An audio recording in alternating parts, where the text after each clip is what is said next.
Welcome to a video from digitalifestyle.com. Been just over a week with the Surface Duo 2, so I thought I'd do a quick update of how it's doing.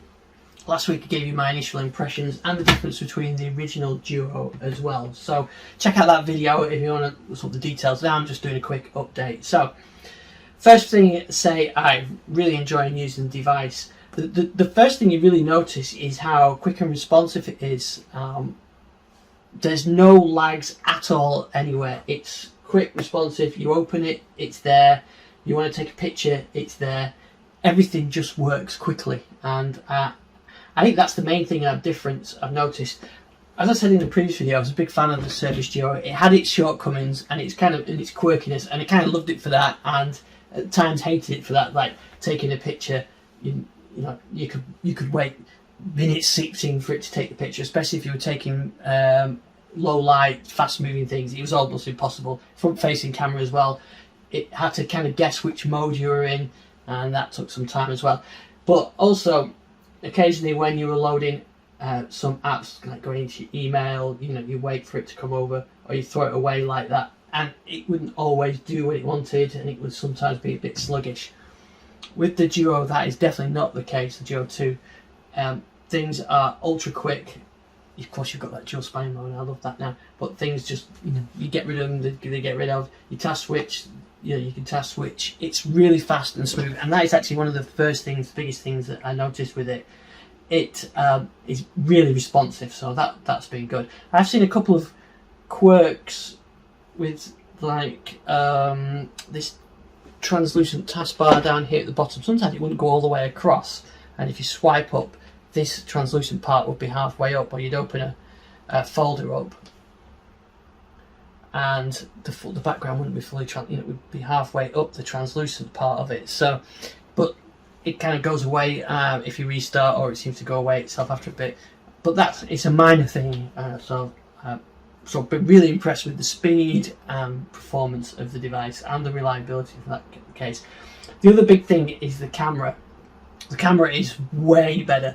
I mentioned this on the previous video, but I've got a lot of comparisons. I'm going to actually do a separate video of the comparison between the Duo and the Duo 2 and the Galaxy Note 21 to just to show the difference of the cameras. But I took some great shots with this outside, and it really makes a big difference. It's just nice and quick as well when you're taking pictures, and you get this preview over there, so it works really well. But you get some great shots from it, so I really enjoyed using the camera. It's quick, easy to use. I can't really show it on here, but yeah, the camera is good. Probably the same as the Note that I'm using to film this on now, and I can record 4K video with this, of course, as well. I'm not doing because I want to show you on here. And the other thing is my little camera holder doesn't really know how to hold a big phone like this, because you've got to hold it sort of that way. So a tablet holder would do it. But that's a minor issue. But the camera is so much better. So what I'll do is I'll include a couple of photos from the Duo and the Duo 2 for you to see the difference on this video, and I'll put them in around now. So camera great, NFC fantastic. I really did miss NFC on the old Duo, and yeah, that's great. So I don't have to carry another phone with me, and that's one of the great things. I just not have to carry another phone around with me. A couple of people have asked me about this slip case. I got this off eBay. I think it was just about a tenner actually, but I used that on the Duo, and I'm using it on the Duo 2, and it worked great. I'm also using this magnetic charging clip as well, USB-C. Just because it hasn't got wireless charging on it. I do kind of miss that as well. But in terms of it does a bit of a fingerprint magnet. You can see the fingerprints on there. I use a cleaning cloth for cleaning the tablets, and that works just as well. In fact, I've got a Surface cleaning cloth, and give it a quick wipe and the fingerprints are off. It's not a major issue. Probably the white one would show fingerprints less. This white one does anyway. But I think that's not an issue. The screen itself actually isn't too bad for fingerprints, and of course with the power button and the power button and the fingerprint reader together, it's just really easy just to fire it on like that. So that's been really good, and it feels nice as well. I really like the feel of it, even with the bump.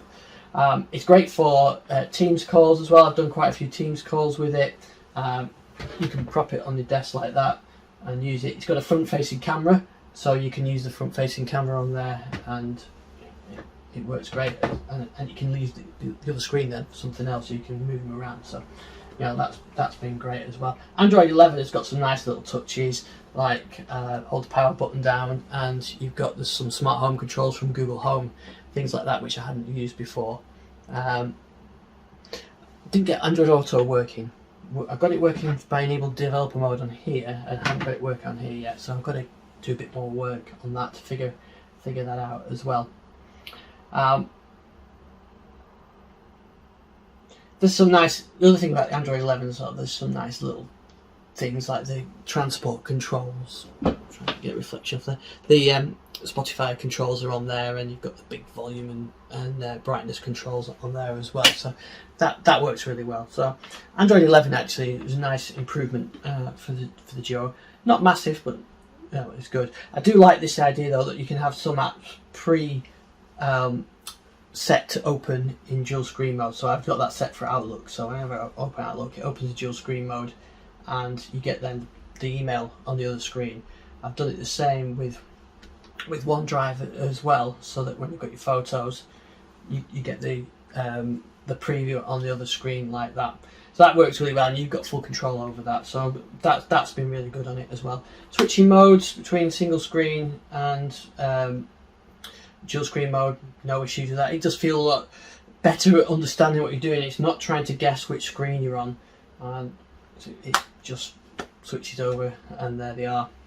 I think you can do the old double tap to change over, but to be honest, when you're in single screen mode, apart from doing selfies, there's not really much reason to use the other screen. The default is this one, and that's fine. There's no issues with that. You can change it by double tapping, but I don't really need to do that. It just works fine. So it also feels more robust as well. I've got to say, after using it about a week, I feel a bit more confident with it, and I don't think we get the USB-C cracking issue on here as well. So overall, really enjoying doing it. Yes, I know it's expensive, but the dual screen worked great for me. I have, for my productivity, it works great having the two screens split, and that's exactly what I want it to do. I use it as a tablet as well. I get, say, Outlook, I get Edge in dual screen mode, use it as a big screen. You can use it this way, using it in dual screen mode, and you get a nice big internet, a web page which you can span. You can span both like that. Yeah, there's the gap in the middle, but actually it works great for reading like that. So I use it both ways as well. The other thing, a little nice thing I mentioned in the other video, is when you plug the power in or you get any notifications, they kind of pop up on this little bar here. So I'm going to leave the phone on there, you can see what they are. I use a smartwatch, a Samsung smartwatch anyway, so it's not really that essential for me, but it works great, and this works fine, no issues with that as well. So overall, really enjoying it. I think I'm just enjoying the speed and fluidity of it mainly. Camera and NFC, and it's a perfect device for me. So thanks for watching this video. You can ask me any other questions at ian@thislifestyle.com, at iSticks on Twitter, and look out for my separate photos at video soon.